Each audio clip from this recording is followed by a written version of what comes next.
A ver, gente, lo que les voy a contar hoy no es la típica historia del fantasma que flota y asusta con cadenas. Esto me pasó a mí y a mi colega Javi hace un par de años, y todavía me cuesta dormir de un tirón. Se los cuento porque necesito sacármelo de la cabeza, y porque si andan metidos en cosas raras, mejor que se lo piensen 2 veces antes de pasarse de listos. Javi y yo éramos de esos que compran y venden antigüedades. Bueno, antigüedades es la palabra elegante. La verdad es que nos metíamos en casas abandonadas, sucesos de herencias conflictivas o remates de mala muerte para sacar lo que fuera. Javi tenía un ojo clínico para la plata vieja, las joyas desgastadas y los papeles antiguos que algún coleccionista excéntrico pagaría bien. Éramos unos buitres, ¿para qué engañarnos? Una noche de octubre, Javi me llamó loquísimo. Había contactado con un intermediario que le dio el pitazo sobre una mansión a las afueras, casi en la frontera con el bosque del norte. El dueño, un viejo ricachón, de esos que acumulan arte sacro y reliquias de la época colonial, había muerto solo.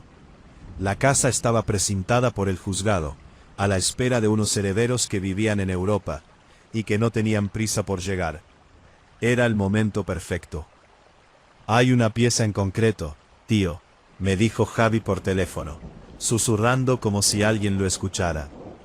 Un relicario de plata del siglo XVIII. Se supone que perteneció a una familia noble de México y llegó aquí hace un siglo. Dicen que vale una fortuna en el mercado negro. Los herederos ni saben que existe. Acepté. El dinero nos hacía falta, y el plan parecía un paseo militar. Nos vestimos con ropa oscura, agarramos las mochilas, un par de palanquetas y linternas tácticas. Llegamos al lugar a eso de las 2 de la mañana. La niebla estaba bajísima, de esa que te empapa la ropa sin que te des cuenta. Y el olor en el ambiente, no sé, olía a tierra removida, a humedad rancia. Forzar la puerta trasera fue un juego de niños. Entramos al vestíbulo, y el silencio nos cayó encima como una losa. La casa era enorme, llena de muebles cubiertos con sábanas blancas, que parecían jodidos fantasmas inmóviles, bajo la luz de nuestras linternas. Avanzamos rápido, hacia el despacho principal, que era donde el viejo guardaba lo mejor. Ahí estaba la caja fuerte, empotrada detrás de un cuadro horrible de un santo desollado. Javi, que sabía de cerrajería más de lo legal, se puso a trabajar. Yo me quedé vigilando la ventana. Fue entonces cuando empezó el mal rollo. A través del cristal, entre los árboles del jardín, se escuchó un gemido. Pero no un llanto de película.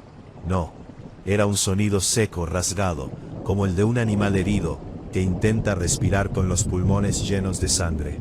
Un ay, ahogado, que te vibraba directamente en los dientes. El vello de los brazos se me puso de punta. ¿Escuchaste eso?, le pregunté a Javi en un susurro. Un gato, o el viento entre las ramas. Cállate y déjame concentrar, respondió sin levantar la vista del metal. El sonido se repitió, pero esta vez más cerca. Ya no era un gemido animal, era una voz de mujer, arrastrada, rota de puro dolor. Mis hijos, ¿dónde están? Se me congeló la sangre. Cualquiera que haya crecido en Latinoamérica o haya escuchado leyendas, sabe qué significa eso. Pero estábamos a miles de kilómetros de donde se supone que pasa eso. Y además, la magia y los monstruos no existen. Era una loca de la calle, una vagabunda. Tenía que ser eso. De repente, la cerradura de la caja fuerte hizo un clic. Javi sonrió de oreja a oreja y abrió la pesada puerta de hierro. Entre varios fajos de billetes mohosos y escrituras, había una caja de madera tallada. Al abrirla, la luz de la linterna iluminó el relicario. Era hermoso, pero daba una vibra extrañísima. Tenía forma de corazón, hecho de una plata oscurecida, casi negra, y en el centro Tenía incrustado un cristal opaco, que parecía contener un líquido denso y oscuro. «Nos vamos», dijo Javi, metiendo la caja en su mochila. «Ya tenemos el gordo». Justo cuando nos dábamos la vuelta para salir, el ambiente de la habitación cambió. La temperatura bajó tanto que empecé a ver mi propio aliento. Y entonces el llanto estalló. No venía de fuera, venía del pasillo, justo al otro lado de la puerta del despacho. Un lamento ensordecedor, agudo, lleno de una desesperación tan real y violenta que me entraron náuseas. Nos quedamos congelados. La puerta del despacho, que estaba entreabierta, se movió despacio. Lo que entró no era un espectro flotante con vestido blanco impoluto. Era una mujer, sí, pero su ropa estaba hecha jirones, cubierta de barro seco y costras de lo que parecía sangre vieja. Tenía el pelo negro, enredado y lleno de hojas secas, cubriéndole casi todo el rostro. Pero lo peor eran las manos, uñas rotas, dedos ensangrentados, como si hubiera estado cavando en la tierra con desesperación. Caminaba con un paso pesado, arrastrando los pies descalzos, dejando un rastro de agua sucia y fría en el suelo de madera. El olor a río estancado y a carne descompuesta inundó la habitación. Javi, presa del pánico, sacó una navaja automática del bolsillo. Un error estúpido. «¡Atrás, joder!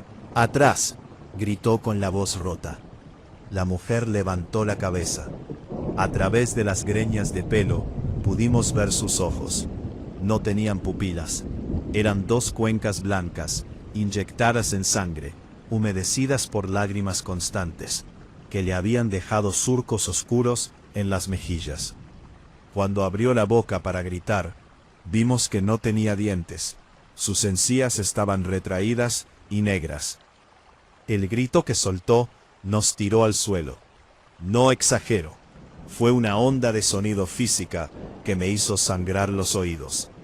Javi se tapó la cabeza, llorando del dolor. La mujer avanzó hacia él con una velocidad inhumana. Lo agarró del cuello con una sola mano y lo levantó del suelo.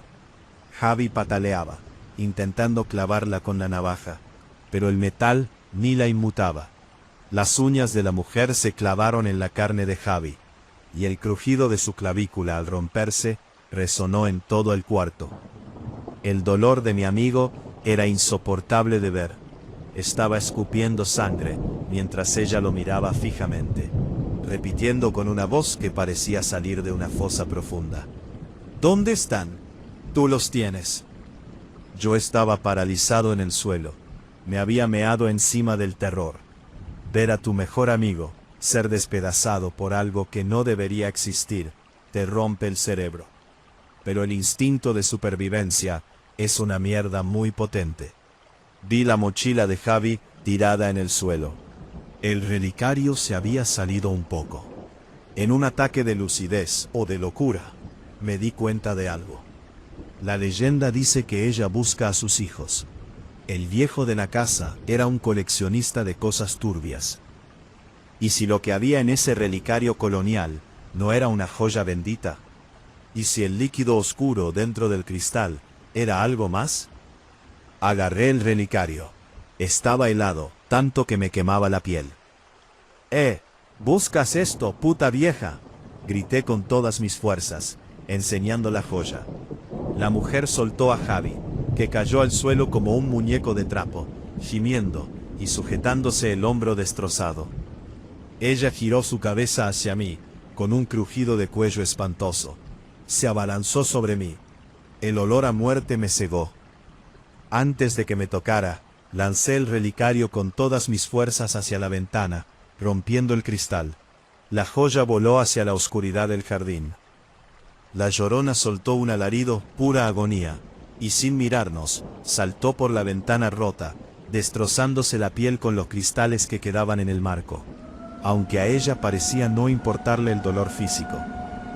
La oímos correr por el jardín, escarbando la tierra como un perro rabioso, gritando en la niebla. No perdimos un segundo. Cargué a Javi como pude, arrastrándolo fuera de esa casa maldita. Llegamos al coche, arranqué derrapando y no paré hasta el hospital de la ciudad. A los médicos les dijimos que nos habían asaltado unos tipos en un callejón para robarnos. Javi sobrevivió, pero le tuvieron que reconstruir el hombro con placas de titanio, y nunca volvió a ser el mismo. Apenas habla. Aquí viene el giro, muchachos. Lo que me descubrió la verdadera escala de esta pesadilla, y por qué no puedo dormir. Un mes después, cuando Javi ya estaba en su casa recuperándose, fui a visitarlo. Me sentía culpable. Decidí investigar más sobre el maldito viejo y su colección. Entré en foros de la internet profunda. Contacté con historiadores de contrabando. Al fin encontré el catálogo privado del viejo. Resulta que el relicario de plata colonial no contenía cenizas de un santo, ni agua bendita. El documento explicaba que en el siglo XVIII, un hacendado capturó a una mujer enloquecida que había ahogado a sus niños en un río. Antes de que el pueblo la linchara, un brujo local le extrajo el corazón y encerró su esencia, su dolor y la sangre de sus hijos asesinados dentro de ese relicario, para usarlo como un amuleto de protección y poder negro. El viejo lo había comprado por millones. La mujer que entró en la casa no era el fantasma de la Llorona buscando a sus hijos perdidos en el tiempo. La Llorona era el maldito objeto. Lo que entró en la casa era la propia mujer original, una inmortal maldita que llevaba 3 siglos persiguiendo el trozo de su alma y la sangre de sus hijos que le habían robado. Nosotros no fuimos las víctimas de una aparición. Fuimos los ladrones que intentaron robarle a un monstruo lo único que le quedaba de su tragedia. Y lo peor de todo es que lo tiré al jardín. Ella recuperó su reliquia. Ahora está libre, completa, y sabe perfectamente qué cara tenemos los que intentamos quitársela. Si alguna vez caminan de noche cerca de un bosque o un río y escuchan un llanto rancio, no corran, porque si ya los olió, no hay dónde esconderse. Relato número 2. ¿Qué tal, comunidad? Pónganse cómodos, apaguen las luces y suban el volumen, porque lo que les voy a contar hoy no es la típica leyenda urbana que te cuenta tu abuela para que no salgas de noche. Esto destruyó a mi familia. Es una verdad podrida que tardó 15 años en salir a la superficie, y juro que hubiera preferido morir en la ignorancia. Durante toda mi infancia, mi casa estuvo marcada por una ausencia. Mi hermano mayor, Santi, había desaparecido cuando yo apenas era un bebé de 2 años. En mi hogar no se hablaba de otra cosa de forma directa, pero el silencio pesaba más que las palabras. Mi madre era una sombra de lo que solía ser. Se pasaban las noches en vela, sentada junto a la ventana del salón, mirando hacia la carretera que bordeaba el río del pueblo. Tenía una depresión severa, de esas que te van secando por dentro. Mi padre, en cambio, era el pilar, un tipo serio, camionero de profesión, que siempre intentaba mantener la cabeza fría.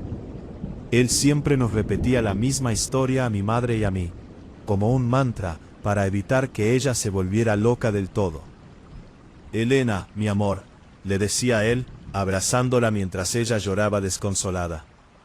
Ya te lo ha dicho la policía 100 veces. A Santi se lo llevó una red de tráfico de niños aquella tarde en el mercado de la frontera. Fue un descuido de un segundo. Unos tipos en una furgoneta blanca. Al menos sabemos que está vivo en algún lugar, con otra familia. Hay que tener fe en que un día volverá. Esa era la gran mentira. La piadosa mentira que mantuvo a mi madre cuerda, aferrada a la ridícula esperanza de un reencuentro, durante más de una década. Pero la mente humana es frágil, muchachos. Y cuando mezclas el dolor extremo con el aislamiento de un pueblo rural, el cerebro empieza a jugar retas muy sucias. Vivíamos en una zona apartada, donde las noches son tan oscuras que parece que la nada te va a tragar.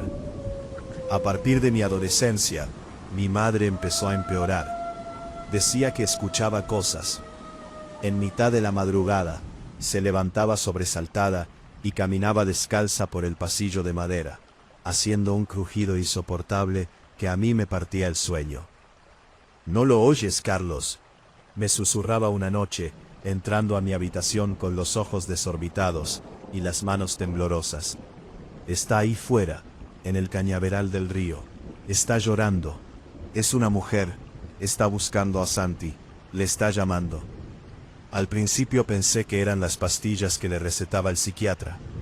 El río estaba a apenas 50 metros de nuestra parte trasera, y el viento colándose por los sauces viejos produce un silbido agudo, un lamento constante, que si está sugestionado, suena exactamente como una mujer sufriendo. La Llorona, pensaba yo para mis adentros, maldiciendo las historias del pueblo que alimentaban la locura de mi madre. Mi padre se enfadaba muchísimo cada vez que ella tocaba el tema. Se ponía extrañamente violento, golpeaba la mesa y le gritaba que dejara de decir idioteces, que Santi estaba lejos, vivo, y que los fantasmas no existían. El verdadero infierno comenzó el verano en que cumplí los 17. Mi padre tuvo que hacer una ruta larga de 3 días con el camión. Nos quedamos mi madre y yo solos. La primera noche, el ambiente se puso pesadísimo. Hacía un calor sofocante, de esos que te hacen sudar en la cama, sin poder moverte. Pero de golpe, a eso de las 3 de la mañana, la temperatura cayó en picado. Sentí como el frío me calaba los huesos, y entonces lo escuché. No era el viento. Juro por mi vida que no era el viento. Era un llanto desgarrador, húmedo, que parecía arrastrarse desde la orilla del agua directamente hacia las paredes de nuestra casa. Un sonido gutural, una mujer sollozando con una agonía tan profunda que te oprimía el pecho y te daba ganas de llorar a ti también sin motivo. ¡Ay, mi niño! El lamento se clavaba en los oídos como agujas. Escuché la puerta de la habitación de mi madre abrirse. Salí disparado al pasillo y la vi. Iba en camisón, flotando casi en la penumbra, con los ojos fijos en la puerta trasera que daba al patio y al río. «Mamá, no, quédate aquí», le rogué, agarrándola del brazo. Su piel estaba congelada, como si hubiera estado metida en una nevera. Me miró, pero no me vio. Su mirada cruzaba a través de mí. «Tengo que ir, Carlos. Ella sabe dónde está. Ella me lo está diciendo. El río se lo llevó», susurró con una voz mecánica, fría, que me puso los pelos de punta. La sostuve con todas mis fuerzas, pero tenía una energía sobrehumana, una fuerza histérica que me obligó a forcejear con ella en el suelo del pasillo. Fue un momento horriblemente incómodo y violento. Mi propia madre arañándome la cara, babeando de la ansiedad, gritando que la dejara salir mientras el llanto del exterior se hacía cada vez más fuerte, más nítido, golpeando las ventanas de la cocina. En un movimiento brusco, me empujó contra la pared, abrió la puerta cerrojo a cerrojo y salió corriendo hacia la negrura del patio. Corrí tras ella descalzo, pisando piedras y espinas que me cortaban los pies, pero apenas sentía el dolor por culpa de la adrenalina. La niebla del río se había metido en el jardín, espesa como la boca de un lobo. A lo lejos, junto al muelle de madera viejo, vi 2 siluetas. Mi madre estaba de rodillas en el barro. Frente a ella, de pie sobre el agua estancada, había una figura. No era una mujer hermosa, con vestido de época, olvídense de eso. Era una silueta alta, esquelética, envuelta en unos trapos grises y mugrientos, que goteaban un lodo negro y pestilente.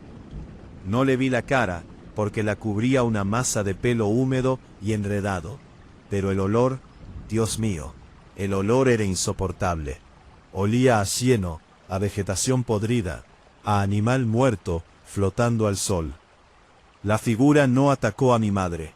Simplemente levantó un brazo huesudo, con los dedos largos y pelados, y señaló directamente hacia el fondo del muelle, hacia unos maderos carcomidos que mi padre había clavado hacía años para tapar un pozo ciego en desuso.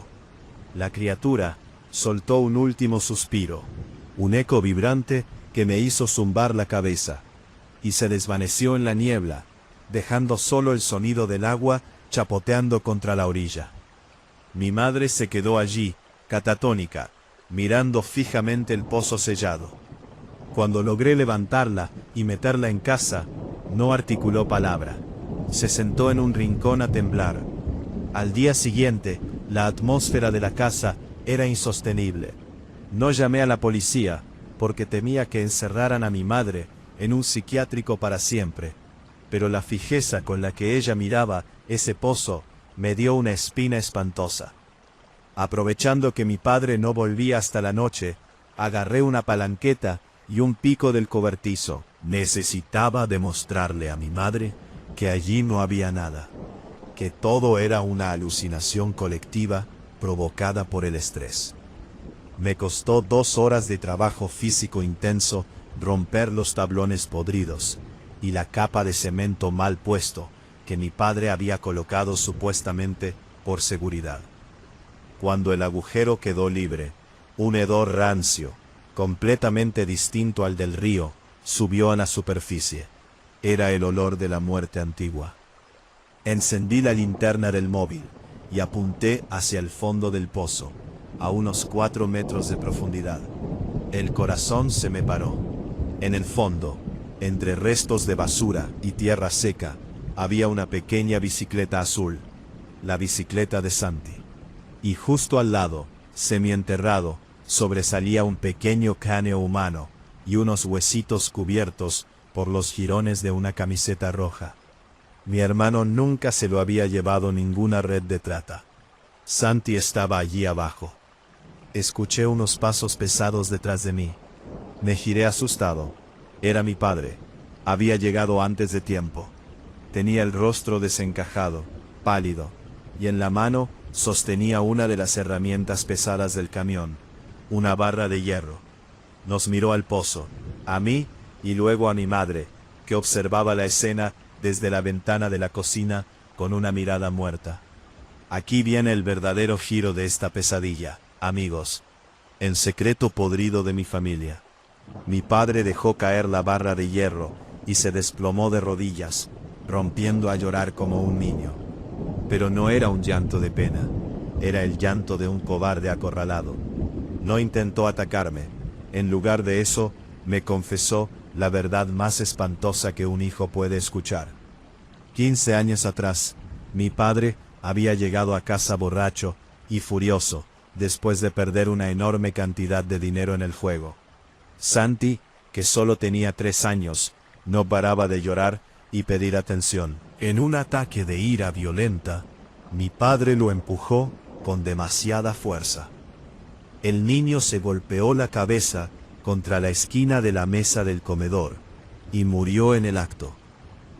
Preso del pánico por ir a la cárcel, mi padre escondió el cuerpo en el pozo ciego del patio, lo selló con cemento y madera, y se inventó la perfecta historia de la furgoneta blanca y el secuestro en la frontera. Le mintió a mi madre durante 15 años, viéndola consumirse día a día, llorando por un hijo vivo que ella creía perdido, mientras él pisaba su tumba cada vez que salía al jardín a colgar la ropa o a limpiar el camión. La mantuvo encadenada a una esperanza falsa para salvar su propio pellejo.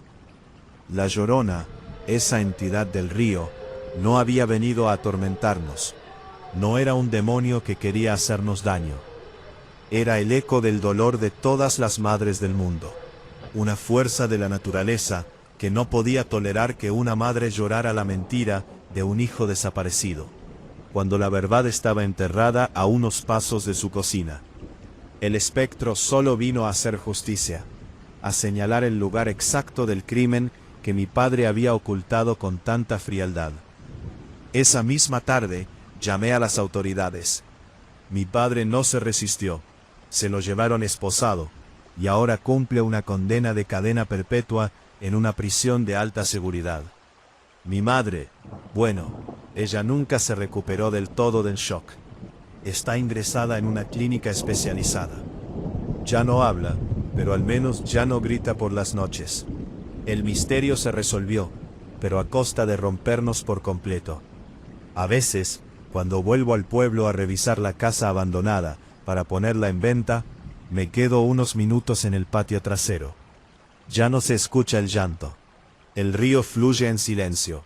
La criatura cumplió su cometido y descansó, dejándonos a nosotros atrapados en las ruinas de una verdad insoportable.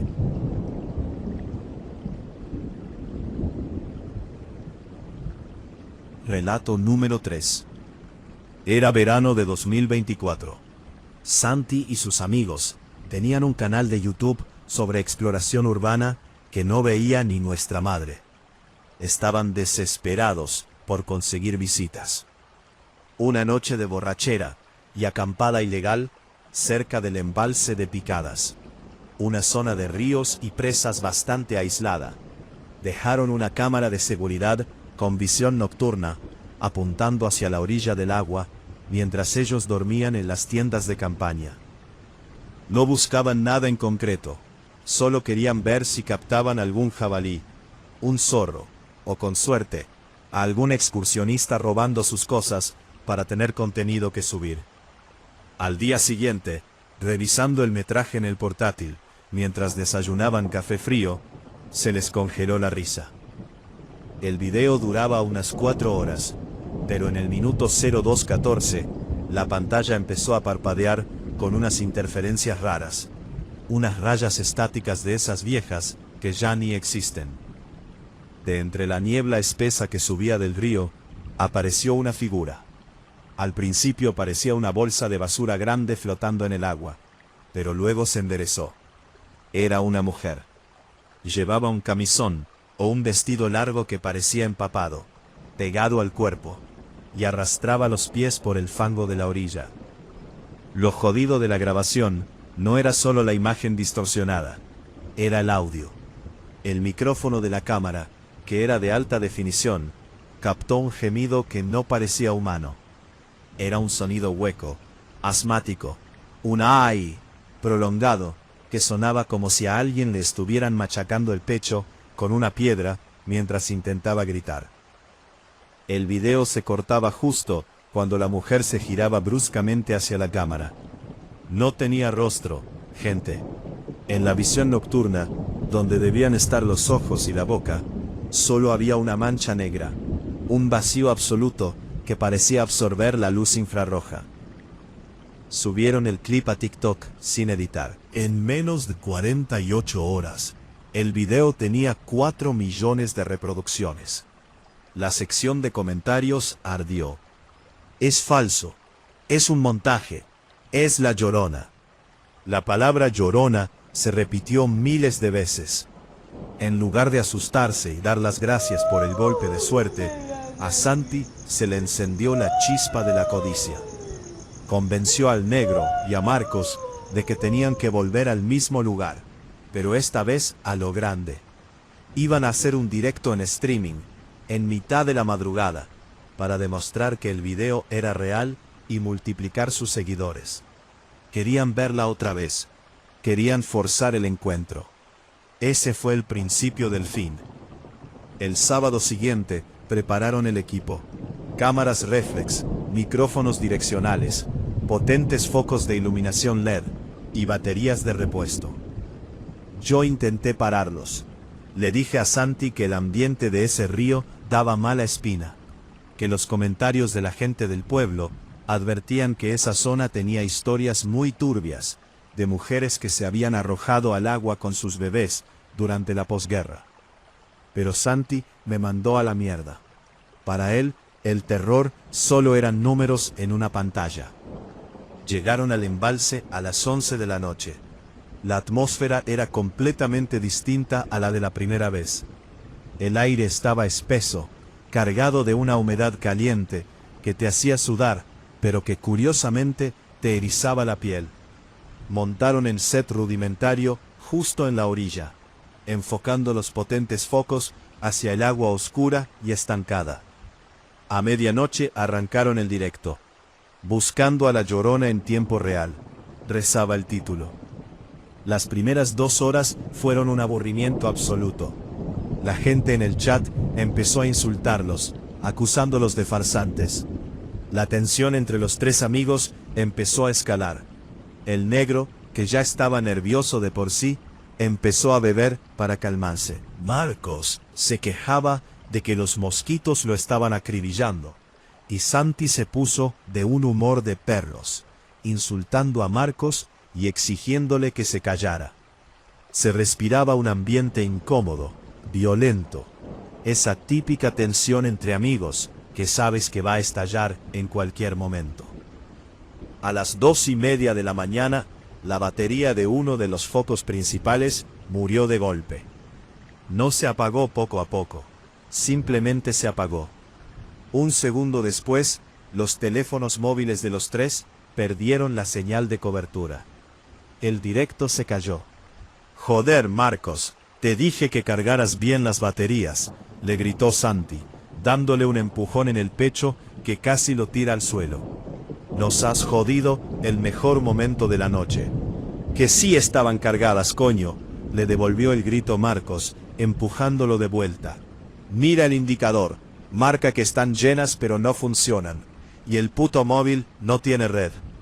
En mitad de esa estúpida pelea de adolescentes hambrientos de fama, el sonido del bosque se apagó.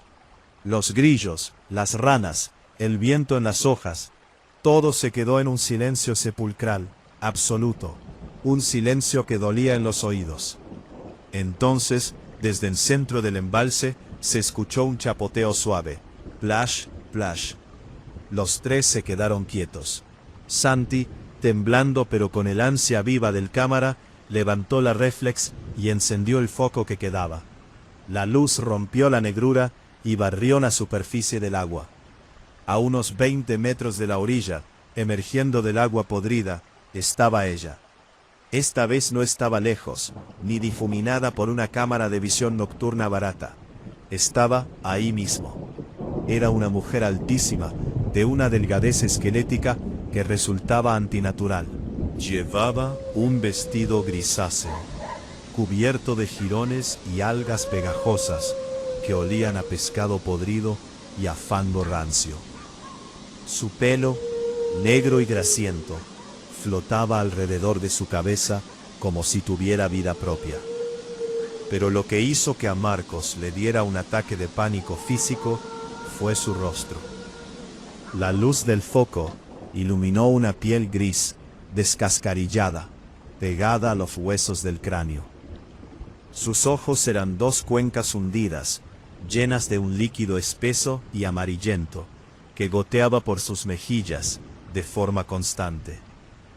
La criatura abrió la boca. No tenía labios, solo unos jirones de carne podrida que se estiraron de una forma imposible, mostrando una hilera de dientes mellados y negros. Y soltó el lamento. No fue un grito de película. Fue un alarido sónico, agudo y húmedo, que les golpeó directamente en el pecho. El negro cayó de rodillas instantáneamente, tapándose las orejas, mientras la sangre le empezaba a brotar entre los dedos por la presión. Marcos se meó encima, literalmente. El chorro mojando sus pantalones fue lo único que sonó en los segundos posteriores, mientras intentaba retroceder a gatas por el barro. «Graba, Marcos, graba, por tus muertos», chilló Santi, completamente desquiciado, perdiendo la cabeza por el shock. Estaba paralizado, con la cámara pegada al ojo, apuntando al monstruo. La Llorona no caminó, se deslizó sobre el agua con una velocidad espantosa, como si flotara a ras de la superficie líquida. En un parpadeo, estaba a 5 metros de ellos, en la orilla. El olor a muerte y a ciénaga inundó el lugar, provocándole arcadas a Santi, que empezó a vomitar bilis sobre su propia cámara sin apartar la mirada. Fue entonces cuando ocurrió la desgracia. Marcos, presa del pánico ciego, intentó levantarse para correr hacia el coche, pero tropezó con una de las piquetas de la tienda de campaña. Al caer, su pierna izquierda se dobló hacia atrás con un crujido seco, espantoso. El hueso de la espinilla rompió la piel, rasgando el pantalón. Marcos soltó un alarido de dolor humano que compitió con el del espectro. La criatura desvió sus cuencas amarillentas hacia Marcos. Se agachó sobre él con la agilidad de una araña gigante. Sus manos, que eran puro hueso cubierto de una piel verdosa y uñas largas y rotas, se clavaron en los hombros del chico. Marcos chillaba, suplicando, pidiendo ayuda a Santi y al negro, mientras el monstruo lo arrastraba por el barro hacia el agua profunda. Aquí viene el momento más incómodo y repugnante de toda esta historia. Muchachos, el negro, sordo por el estallido del tímpano y cegado por el miedo, se levantó y huyó corriendo hacia el bosque, dejando a sus amigos atrás. Y Santi, mi hermano, el gran valiente del canal de YouTube, se quedó quieto. No ayudó a Marcos, no tiró de él. Se limitó a seguir grabando con la mano temblorosa, captando en primer plano cómo los dedos de la Llorona se hundían en los ojos de Marcos para acallar sus gritos, sacándole las cuencas en un estallido de fluidos oscuros, antes de sumergirlo por completo en el agua negra del embalse. El agua tragó a Marcos en mitad de un burbujeo de sangre. Santi reaccionó tarde. Soltó la cámara, corrió hacia el coche, encontró al negro en el camino y salieron de allí quemando rueda. Llegaron a la comisaría devorados por la culpa y el terror. Por supuesto, la policía no se creyó una sola palabra de la mujer fantasma. Los detuvieron esa misma noche, bajo la sospecha de haber asesinado a Marcos, tras una pelea campal, debido al estado de los cuerpos, la sangre en el barro y la huida. Pasaron 3 días en el calabozo, hasta que los buzos de la Guardia Civil encontraron el cuerpo de Marcos en el fondo del embalse. Y aquí es donde la historia da el giro de guión definitivo, lo que nos dejó a todos con la mente destrozada, y por lo que hoy hago este video. La policía judicial confiscó la tarjeta de memoria de la cámara de Santi para usarla como prueba del supuesto homicidio o accidente. Tras revisar el metraje, las acusaciones contra mi hermano y el negro se cayeron por completo. Los dejaron libres sin cargos, pero con una orden de silencio que firmaron bajo amenaza de cárcel. Yo pude ver el archivo original, porque el abogado de la familia consiguió una copia digital antes de que la fiscalía la archivara como secreta. Muchachos, en el video de esa noche no sale ninguna llorona. Cuando la luz del foco enfoca al agua a las 2:30 de la mañana, no hay ningún espectro esquelético flotando. Lo que grabó la cámara de alta definición, de forma nítida y brutal, fue a una mujer real. Una mujer de carne y hueso, una vagabunda enloquecida, deformada por alguna enfermedad mental o física extrema, que vivía oculta en las cuevas del cañaveral. Pero lo peor no era ella. Lo peor es lo que llevaba en los brazos cuando salió del agua. No estaba buscando a sus hijos. Llevaba el cadáver descompuesto y momificado de un bebé real, robado de algún cementerio cercano semanas atrás, al que intentaba alimentar, metiéndole el fango del río por la boca. Cuando Marcos cayó y se rompió la pierna, esta mujer demente, poseída por una fuerza salvaje y caníbal, lo atacó para descender lo que ella creía que era su territorio y su hijo. Lo mutiló y lo ahogó con sus propias manos humanas, con una violencia física y real que la cámara registró sin un solo truco digital. Nosotras fuimos al bosque buscando un fantasma, una leyenda con la que ganar likes y dinero fácil. Pensábamos que lo sobrenatural era peligroso porque no se puede tocar, pero la realidad nos dio una bofetada de sangre. No hay nada más terrorífico, destructivo y demente que la propia maldad y locura humana, escondida en la oscuridad de la naturaleza. Lo que arrastró a Marcos al fondo del río no fue un espíritu del siglo pasado. Fue un monstruo de carne y hueso que todavía sigue libre por esos bosques, porque la policía nunca logró encontrar su rastro en las cuevas. Santi borró el canal de YouTube al día siguiente. El negro se mudó de ciudad y está bajo tratamiento psiquiátrico pesado. Mi hermano no ha vuelto a salir de casa por las noches. Se pasan las horas revisando las cerraduras de las ventanas, convencido de que un día escuchará ese llanto rancio y humano al otro lado de la puerta. Relato número 4. Diego era un desarrollador de software brillante. Tras meses parado, consiguió un puesto de analista de datos senior en una empresa de logística y distribución bastante pesada, ubicada en un polígono industrial horrible, justo al lado de un canal de aguas residuales y descampados secos a las afueras de la ciudad. El sueldo era una locura de bueno, pero el ambiente era un nido de víboras. Desde el primer día, el inicio de su jornada fue un misterio absoluto.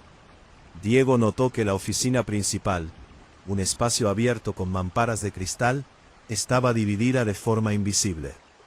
Había un grupo de 4 empleados, encabezados por una tipa llamada Marta, que llevaban 10 años en la empresa esperando el ascenso que le habían dado a mi primo. No le dirigían la palabra, lo miraban de reojo. Cuando Diego entraba al baño, los murmullos se cortaban en seco. Pero lo más raro era el olor que se sentía a primera hora de la mañana en su escritorio. Un olor rancio, a lodo de río estancado, como si alguien hubiera limpiado su teclado con agua sucia de fregar.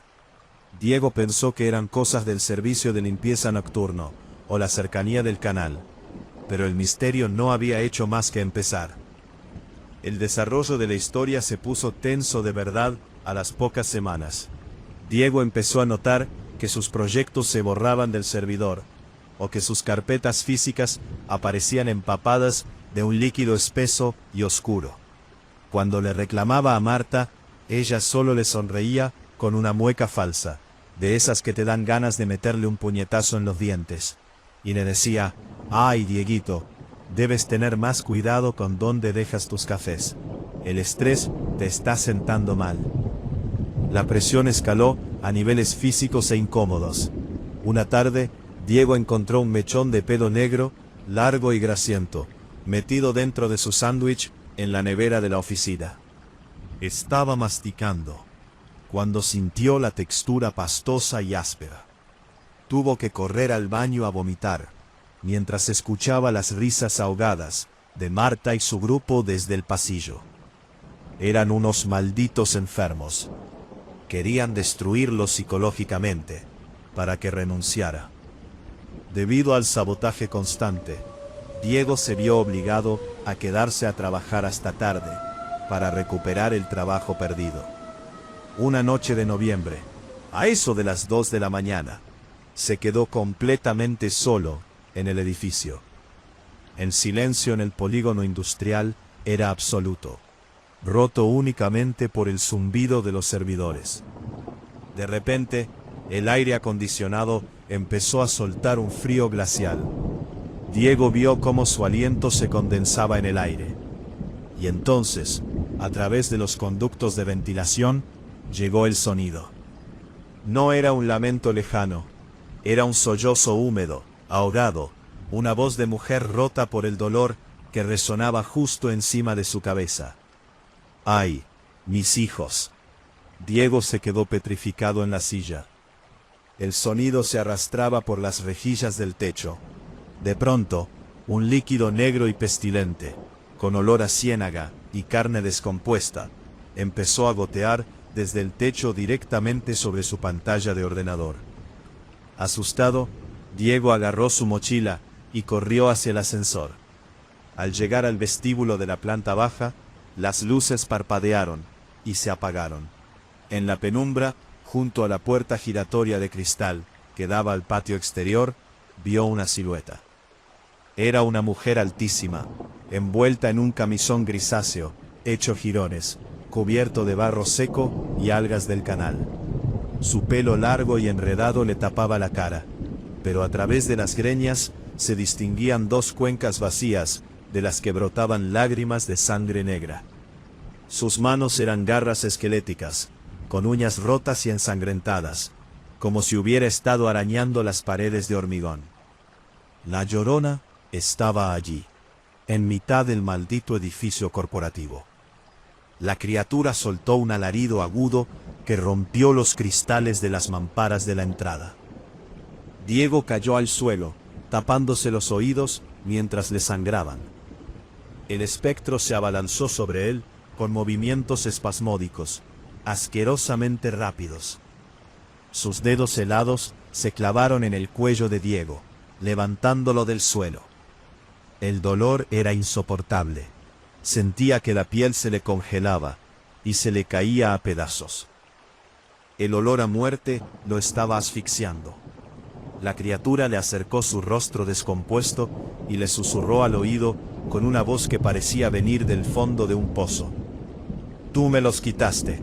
Tú tienes sus almas». Diego, con las últimas fuerzas que le quedaban, logró zafarse dándole una patada en el pecho al espectro, que parecía no sentir el dolor físico, pero retrocedió lo suficiente. Mi primo corrió hacia la salida de emergencia, empujó la barra y salió al aparcamiento bajo la niebla. No paró de correr hasta que llegó a la carretera principal y consiguió que un taxista lo recogiera.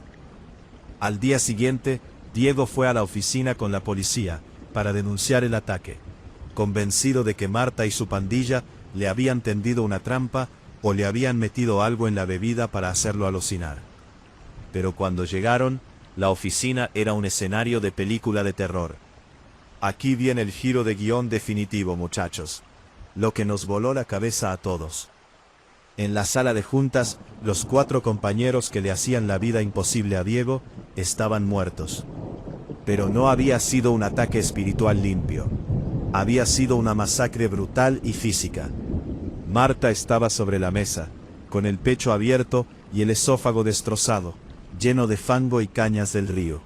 Los otros 3 estaban esparcidos por el suelo, con los ojos arrancados y las bocas atascadas de lodo negro, como si los hubieran obligado a tragar agua del canal hasta reventarles los pulmones.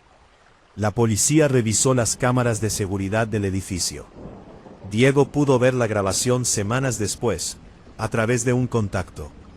Muchachos, en el video no aparece ningún fantasma colonial. Lo que captaron las cámaras a las 3 de la mañana fue a una mujer real, una indigente desquiciada, gigantesca y violenta, que vivía oculta en los túneles de desagüe del canal. El giro absoluto es que la Llorona no había ido a por Diego, había sido invocada. Resulta que Marta y su grupo, consumidos por la envidia y desesperados por echar a Diego, habían estado bajando al canal por las noches para arrojar ropa, fotos y pertenencias de mi primo al agua, practicando una especie de ritual de brujería local muy turbio que escucharon en el pueblo, usando a la loca del canal, a la que todos llamaban la Llorona, porque se pasaba las noches gritando por sus hijos perdidos en una inundación, como un arma psicológica. Le daban comida y le mostraban fotos de Diego para que lo atacara. Pero la mente de un psicópata es incontrolable. La noche del ataque, la mujer demente entró al edificio usando las llaves que Marta le había dejado en la entrada para que asustara a Diego. Sin embargo, al entrar a la oficina, la mujer vio las fotos de los hijos de Marta en su escritorio. En su delirio caníbal y violento, la vagabunda creyó que Marta era la que le había robado a sus niños. El monstruo de carne y hueso se dio la vuelta y despedazó a sus propios cómplices con una saña animal, mientras Diego lograba escapar por los pelos. Diego renunció ese mismo día. Actualmente trabaja desde casa. Cobra la mitad, pero duerme tranquilo. La policía cerró el polígono industrial durante una semana, pero nunca lograron capturar a la mujer del canal. Se esfumó por las tuberías subterráneas y sigue libre. La moraleja de hoy, comunidad, es clara. Tengan mucho cuidado con el éxito laboral. A veces, la envidia de tus compañeros no se queda en simples cotilleos de pasillo. A veces, excavar en la mierda para destruir a alguien hace que los verdaderos monstruos salgan a la superficie y te devoren a ti primero. Relato número 5. A veces, por ahorrarte 4 duros, terminas pagando con tu propia cordura. Lo que les voy a contar le pasó a mi amigo Lucas el invierno pasado, y todavía tiene que dormir con la luz encendida y un ojo abierto. Lucas es fotógrafo de paisajes. Estaba haciendo una ruta en coche por la zona montañosa del norte, buscando capturar esa niebla espesa que se traga los pinos al atardecer. Se le echó el tiempo encima. Empezó a granizar con una fuerza brutal y el coche amenazaba con dejarlo tirado en mitad de una carretera comarcal sin cobertura. Desesperado, vio un cartel de madera carcomido que apenas se sostenía en pie. Hostal El Sauce. El inicio de aquella noche fue un misterio total. El edificio parecía una antigua casona de piedra del siglo pasado, encajonada entre la ladera de una montaña y un río que bajaba con un rugido ensordecedor debido a la tormenta. Al entrar, no había nadie en recepción, solo una campana de plata vieja y un olor extraño, denso. No olía a humedad común, era un olor rancio, a fango de río estancado mezclado con desinfectante barato. Un intento desesperado de tapar algo podrido. Cuando Lucas golpeó la campana, apareció el dueño. Era un tipo enjupo, con una mirada fija, perturbadora, y una cicatriz horrible que le cruzaba el labio superior. No le pidió el documento de identidad, ni tarjeta, ni nada. Solo aceptó el billete de 50 euros que Lucas le tendió, y le entregó una llave pesada de metal. Habitación 104. Al final del pasillo de la primera planta, dijo el tipo con una voz asposa. Un consejo, chaval. Si escuchas ruidos en la 103 o en la 105, hazte el dormido. Las paredes aquí son de papel, y los huéspedes de este pueblo tienen costumbres complicadas. Lucas no le dio importancia. Pensó que era el típico viejo huraño de pueblo. Subió las escaleras de madera que crujían con cada paso, como si el edificio se estuviera quejando de su presencia. El pasillo estaba iluminado por bombillas amarillentas que parpadeaban perezosamente. Entró a la 104. Era un cuarto espartano, una cama vieja con mantas de lana áspera, un armario empotrado que crujía solo, y una pequeña ventana que daba directamente al río revuelto. El desarrollo de la noche se puso tenso de una manera insoportable a partir de las 2 de la mañana. Lucas se despertó de golpe. El ambiente en la habitación había cambiado de golpe. Hacía un frío tan extremo que podía ver el vaho de su respiración flotando bajo la luz de la luna. De repente, a través de la delgada pared de la derecha, la habitación 103, empezó a escucharse un sonido.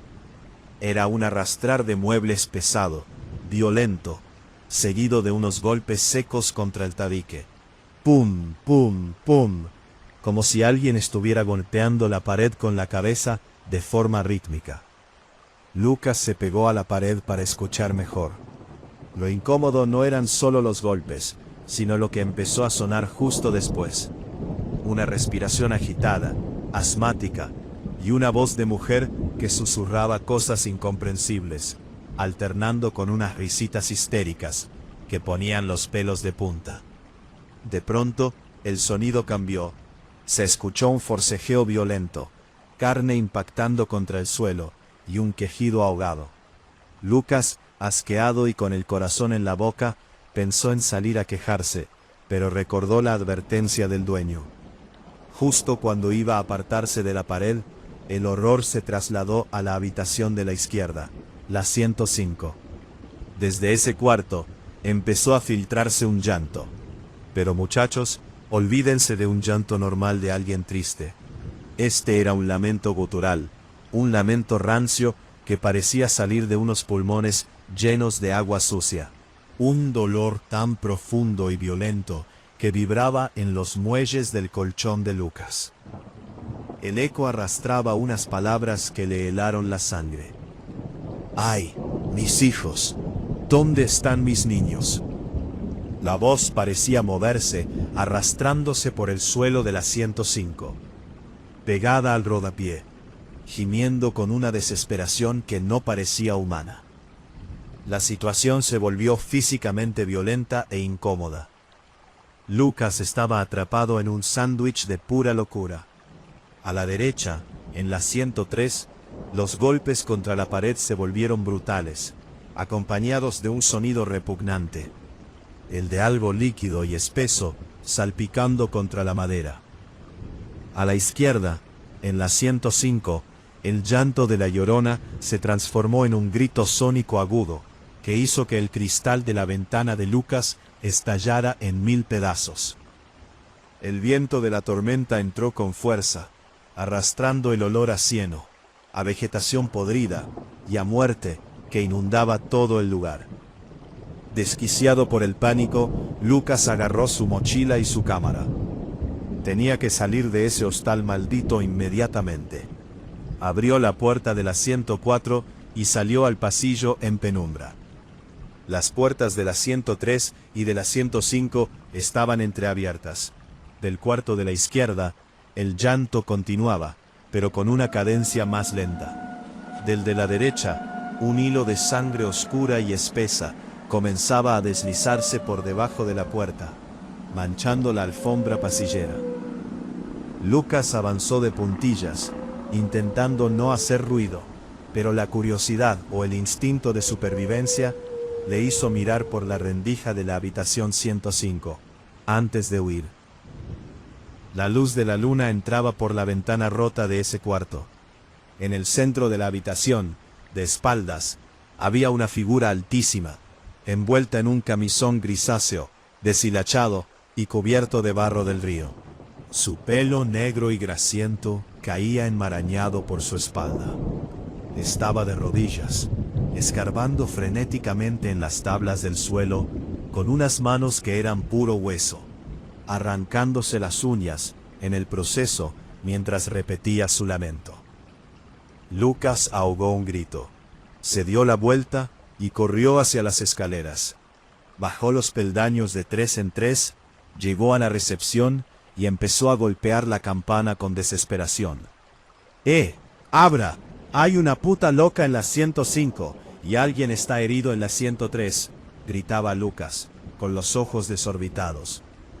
La puerta detrás del mostrador se abrió despacio. Salió el dueño, pero esta vez no estaba solo. Detrás de él venían 3 hombres del pueblo, tipos corpulentos con ropas de cazador, rostros serios y miradas sombrías. Ninguno parecía sorprendido por los gritos de Lucas. El dueño suspiró, sacó una petaca de metal, le dio un trago y miró a mi amigo con una mezcla de lástima y fría determinación. Aquí viene el verdadero giro de guión de esta pesadilla, muchachos. Lo que le destrozó la cabeza a Lucas y lo que hace que esta historia sea jodidamente real. El dueño del hostal no llamó a la policía. Se limitó a cerrar la puerta principal con 3 vueltas de llave, dejando a Lucas atrapado dentro con ellos. Te dije que te hicieras el dormido, chaval, dijo el viejo, guardando la petaca. Ahora nos has metido en un problema. Resulta que en el hostal El Sauce no había fantasmas. Lo que pasaba en esas habitaciones no era una aparición del más allá. Todo era un negocio perfectamente coordinado y macabro. El hostal era en realidad una tapadera de una red de tráfico de órganos y sacrificios rituales que operaba en esa zona aislada de la montaña. El dueño y la gente del pueblo utilizaban el mito local de la Llorona para encubrir los crímenes más atroces. La mujer de la habitación 105 no era un espíritu. Era una pobre mujer del pueblo vecino, deficiente mental, a la que mantenían drogada, desnutrida y encerrada en ese cuarto. La vestían con harapos y la hacían pasar las noches gritando y llorando por sus hijos, a quienes la propia Red le había quitado años atrás, para ahogar los verdaderos ruidos de la habitación de al lado. Los ruidos de la habitación 103, el arrastrar de muebles, los golpes violentos y los fluidos salpicando las paredes eran reales. Eran los carniceros del pueblo operando a los huéspedes que elegían al azar. Desmantelaban a los viajeros solitarios en la 103, mientras la infeliz de la 105 gritaba con todas sus fuerzas, asegurando que cualquier vecino o viajero que escuchara algo pensara que se trataba de la famosa leyenda de La Llorona, y no se atreviera a investigar por miedo a lo sobrenatural. Lucas había sido elegido para ser la siguiente víctima de la habitación 103 a la mañana siguiente, pero su insomnio lo había arruinado todo. Cuando Lucas comprendió la magnitud de la carnicería humana en la que estaba metido, el instinto de supervivencia le dio una fuerza que no sabía que tenía. Uno de los cazadores se abalanzó sobre él con un cuchillo de monte, pero Lucas reaccionó rápido. Le estampó la pesada cámara réflex directamente en la cara, rompiéndole la nariz y el pómulo en un estallido de sangre y dientes. Aprovechando la confusión, corrió hacia el comedor del hostal, agarró una silla de madera y la lanzó contra el gran ventanal que daba a la parte trasera. Se tiró de cabeza hacia el exterior, cortándose los brazos y las manos, y cayó sobre el fango helado de la orilla del río. Escuchó los gritos de los hombres detrás de él, persiguiéndolo con linternas entre los árboles. Lucas no miró atrás. Corrió en mitad de la tormenta de granizo, siguiendo el curso del río durante kilómetros, con el agua congelada por las rodillas, hasta que las luces de una gasolinera de la autopista aparecieron a lo lejos. Cuando llegó a la civilización, ensangrentado y en shock, la Guardia Civil montó un operativo pesado. 2 horas después, asaltaron el hostal. Encontraron la habitación 103, equipada como un jodido matadero clandestino, con restos de 2 excursionistas que habían desaparecido hacía meses. Al dueño y a los cazadores los detuvieron en el acto, y a la pobre mujer de la 105 la trasladaron a un hospital psiquiátrico donde por fin está recibiendo ayuda. Lucas se salvó por los pelos, muchachos. Pero la moraleja de hoy es jodidamente clara. La próxima vez que escuchen una historia de terror sobre un lugar, oigan lamentos extraños a través de las paredes de un hotel barato, no asuman que es un fantasma. A veces la explicación sobrenatural es solo la cortina de humo que los verdaderos monstruos de carne y hueso utilizan para ocultar que te están cortando en pedazos a solo unos centímetros de tu cama. Relato número 6. Todos hemos tenido pesadillas, ¿verdad? De esas que te hacen despertar sudando frío, agradeciendo que solo haya sido una mala jugada de tu cerebro. Pero ¿qué pasa cuando la pesadilla es tan real, tan pegajosa, que empieza a dejar rastros físicos en tu cama? ¿Qué pasa cuando te das cuenta de que tu propia mente está intentando usar tus manos para traer un monstruo a la realidad? El inicio de esta locura fue un misterio total que comenzó a mediados del invierno pasado. Marcos era un tipo completamente normal, un diseñador gráfico que vivía solo en un piso de la 3ª planta de un edificio antiguo, justo frente a una antigua canalización de agua de la ciudad, que ahora estaba seca y cubierta de maleza. Un día me llamó asustado, con una voz temblorosa que no le conocía. Me dijo que llevaba una semana despertándose exactamente a las 03:14 de la madrugada, con una sensación asquerosa. No era solo miedo, era un dolor físico en el pecho, como si alguien se le hubiera sentado encima durante horas. Tío, lo raro no es el sueño, me confesó, mientras tomábamos un café en un bar ruidoso, para intentar espantar sus demonios. En el sueño solo veo niebla espesa, una niebla gris que huele a río podrido, a lodo estancado. Y escucho a una mujer llorar, pero no es un llanto normal, es un lamento rancio, que me taladra los oídos y me rasga la garganta. Lo jodido, lo verdaderamente jodido, es que hoy me desperté y mis sábanas estaban empapadas.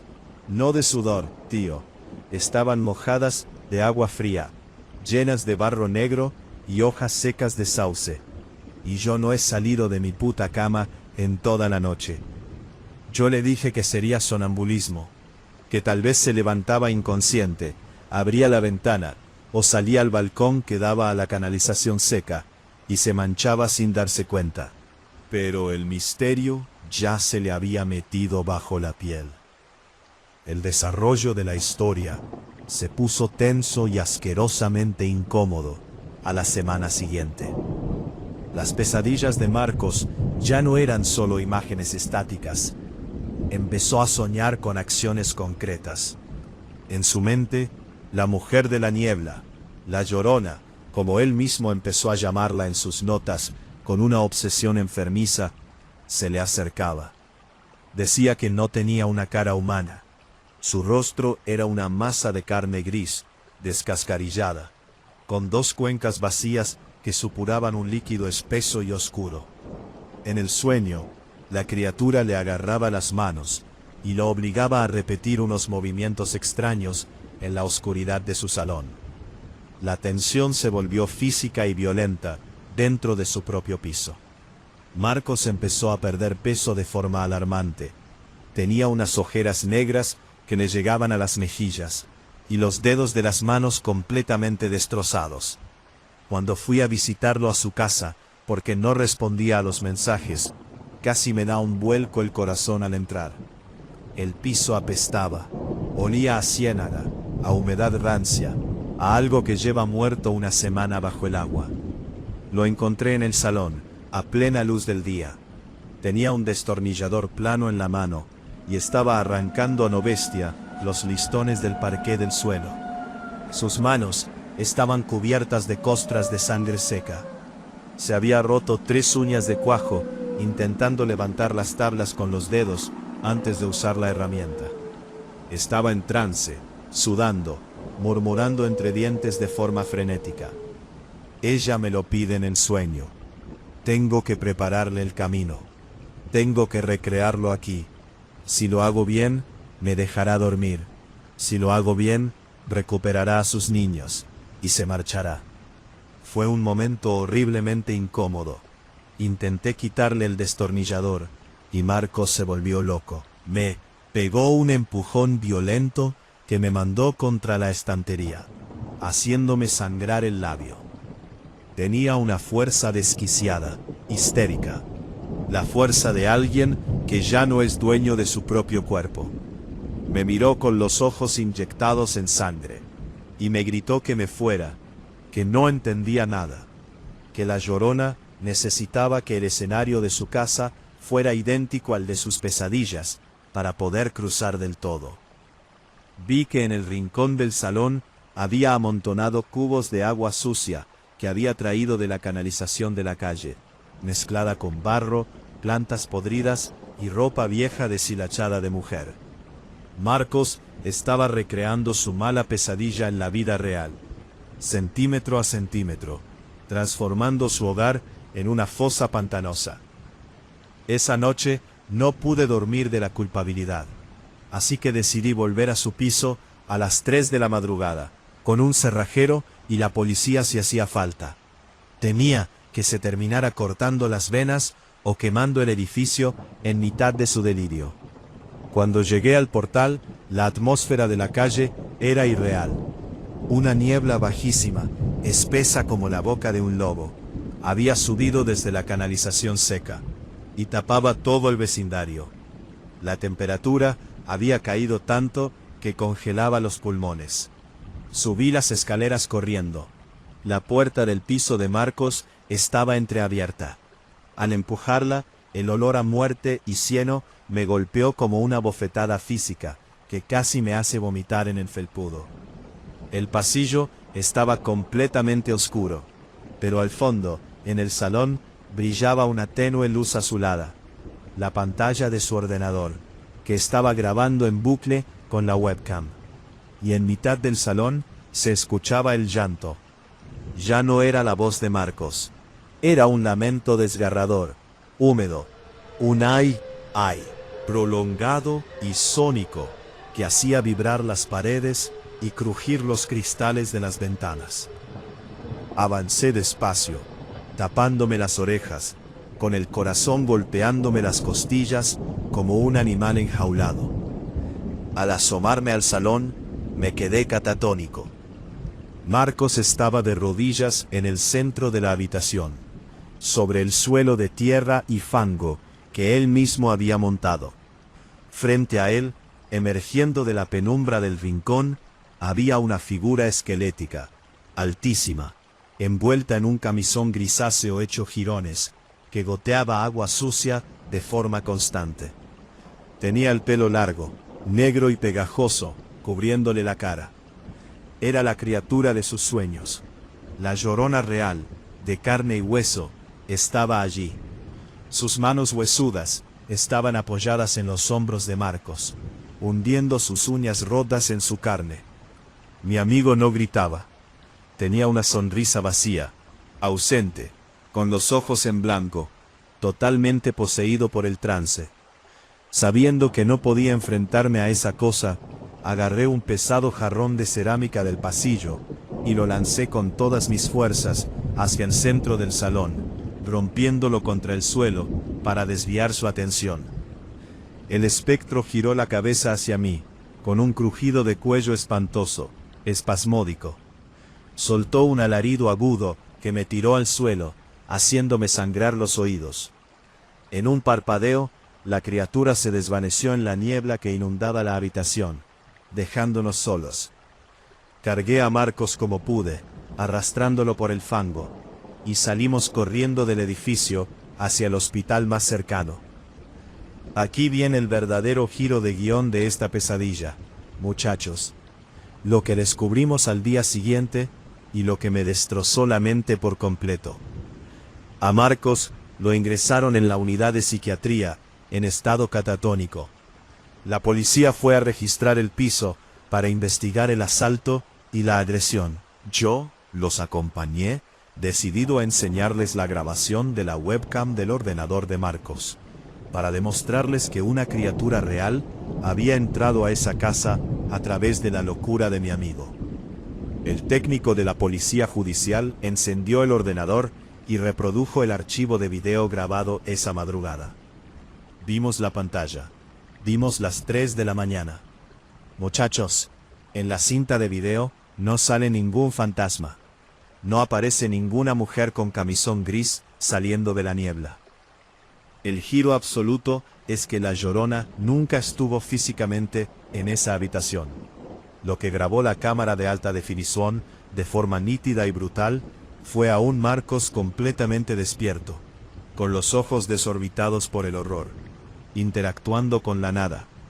Pero lo terrorífico, lo que nos revolvió el estómago a todos los presentes, fue ver cómo el propio Marcos se clavaba las uñas en sus hombros, con una violencia salvaje, arrancándose trozos de su propia piel, mientras imitaba a él mismo, con una voz deformada, ultra aguda y visceral que no parecía humana, el llanto de la leyenda. La pesadilla de Marcos no era una profecía de una invasión espiritual. Su mente no estaba intentando invocar a un monstruo. La verdad era mucho peor. Marcos estaba sufriendo un brote psicótico inducido por un parásito cerebral rarísimo. Una infección que contrajo semanas atrás al limpiar unos pozos de agua estancada en su trabajo de campo. Ese parásito destruye los lóbulos frontales y le hacía experimentar de forma lúcida el dolor y los recuerdos de una tragedia ajena que había leído en un libro de folclore días antes, obligando a su propio cuerpo a autodestruirse físicamente para convertirse él mismo en la criatura de su obsesión. Su cerebro estaba atrapado en un bucle donde él era la víctima y el monstruo a la vez. Marcos sigue ingresado hoy en día. No habla, no reacciona, pero los médicos dicen que cada noche Exactamente a las 3:14 de la madrugada, su ritmo cardíaco se dispara y empieza a soltar ese gemido húmedo y rancio a través de la mascarilla de oxígeno, mientras intenta arañar las paredes acorchadas de su celda con los muñones de sus dedos. La moraleja de hoy, comunidad, es jodidamente real. A veces pasamos la vida buscando monstruos en los armarios, en los ríos o en los bosques oscuros, temiendo que lo sobrenatural cruce a nuestro mundo.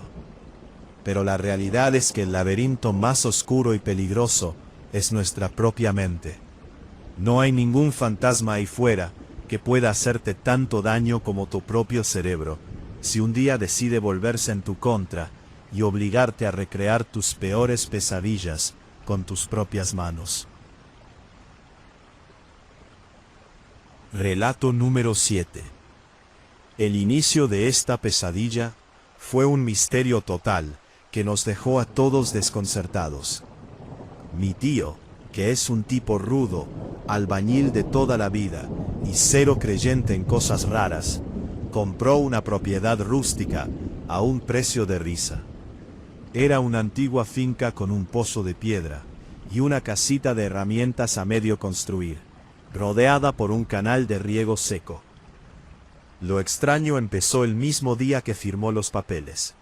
En mitad de la parcela, justo al lado del pozo, había un cochecito de bebé antiguo, de esos de metal de los años 70, completamente oxidado y cubierto de vegetación. Nadie sabía cómo había llegado allí, porque la finca llevaba vallada y cerrada con cadena más de 30 años.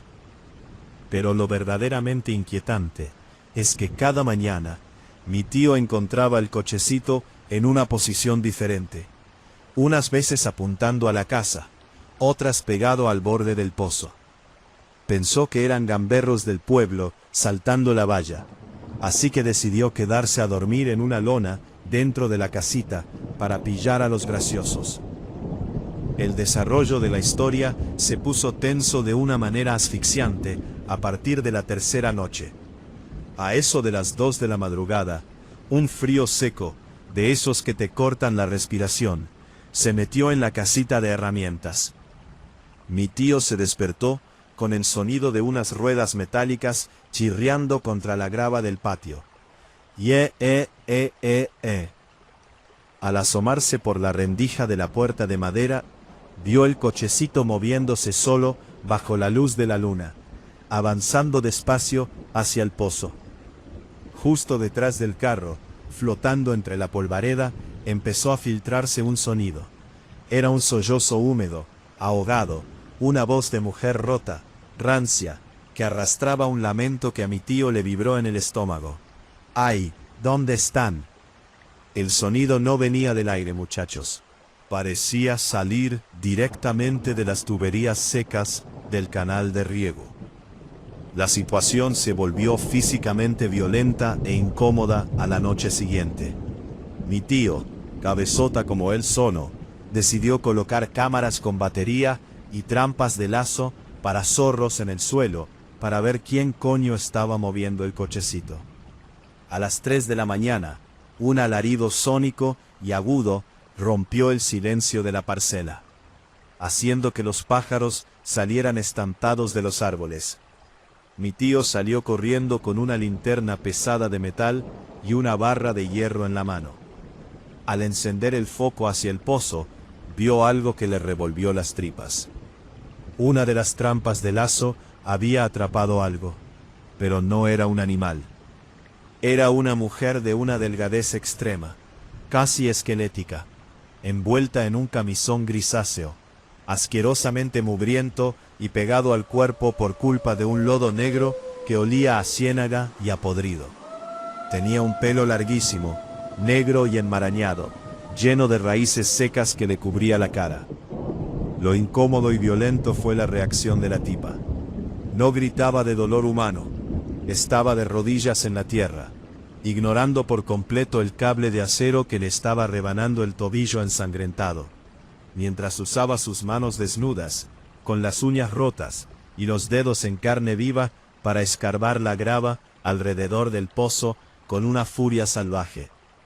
Tiraba pedradas hacia la casita de herramientas mientras emitía ese gemido húmedo y espantoso, repitiendo: «Tú los tienes, devuélvemelos». Mi tío, aterrorizado por la hazaña y el olor a muerte que desprendía, le lanzó un viaje con la barra de hierro para defenderse cuando ella intentó abalanzarse. El golpe sonó a hueso roto, pero la mujer ni pestañeó. Se soltó del lazo con un tirón brutal que le arrancó un pedazo de piel del tobillo y se escabulló por el canal seco con la agilidad de una araña gigante. Mi tío Julián no esperó al amanecer. Nos llamó a mi padre y a mí completamente desquiciado. Fuimos para allá con la policía a primera hora. Julián les contó el ataque de la supuesta vagabunda loca, enseñando el rastro de sangre y el trozo de carne pegado a la trampa. Los agentes, con caras de pocos amigos, decidieron inspeccionar el pozo de piedra, sospechando que esa mujer usaba el fondo como refugio o escondite. Aquí viene el verdadero giro de guión de esta pesadilla, muchachos. El secreto podrido que nos dejó a todos mudos y por el que mi tío vendió la parcela esa misma semana por €1. Los policías bajaron una cámara con cables hacia el fondo del pozo, que tenía unos 12 metros de profundidad y estaba seco. En la pantalla del monitor de la patrulla empezamos a ver el fondo. No había agua, ni ropa vieja, ni nidos de animales. El giro absoluto es que la llorona de esa parcela no era un fantasma del folclore colonial. Era una mujer real del pueblo que se llamaba Elena y que había desaparecido hacía exactamente 30 años, cuando la finca aún pertenecía al anterior dueño, un viejo terrateniente adinerado que murió en la cárcel. La cámara del pozo iluminó 3 estructuras de hormigón fresco, fresco de hace 3 décadas. 3 pequeños bloques sellados con cemento industrial. La investigación forense posterior determinó que el antiguo dueño de la finca había violado y embarazado a Elena 3 veces durante su juventud, manteniéndola encadenada en el sótano de la casa. Cada vez que nacía un bebé, el viejo lo asesinaba y lo metía en un bloque de cemento para tirarlo al fondo del pozo, borrando el rastro. Elena logró escapar una noche, pero su mente se rompió por completo. Durante 30 años, estuvo viviendo como un animal salvaje en las tuberías subterráneas del canal, perdiendo los dientes, la piel y la cordura, regresando cada maldita noche a la parcela para mover el cochecito de metal que ella misma había robado de un vertedero, intentando llamar a los hijos que sabía que estaban atrapados en ese pozo. Nosotros pensábamos que el lamento de «ay, mis hijos» era una maldición del más allá, un mito para asustar a los niños en los ríos. Pero la realidad era una madre de carne y hueso, destrozada por la maldad humana más pura, que seguía escarbando la tierra con los muñones de sus dedos buscando los cadáveres de sus bebés. Lo sobrenatural no era el monstruo vestía de traje y era el dueño original de las escrituras. A Elena nunca la encontraron. Tras el asalto a la finca y el despliegue policial, se internó en la red de alcantarillado profundo del polígono colindante, y se le perdió el rastro. Los restos de los niños por fin fueron sacados del pozo y recibieron sepultura en el cementerio municipal. Mi tío Julián todavía va al psicólogo. Dice que ya no le teme a los fantasmas, ni a los demonios, ni a las casas encantadas. Ahora le teme a las personas normales. Porque un espíritu te puede pegar un susto en mitad de la noche, pero solo un ser humano es capaz de crear un infierno tan real y subterráneo que dure 30 años en silencio.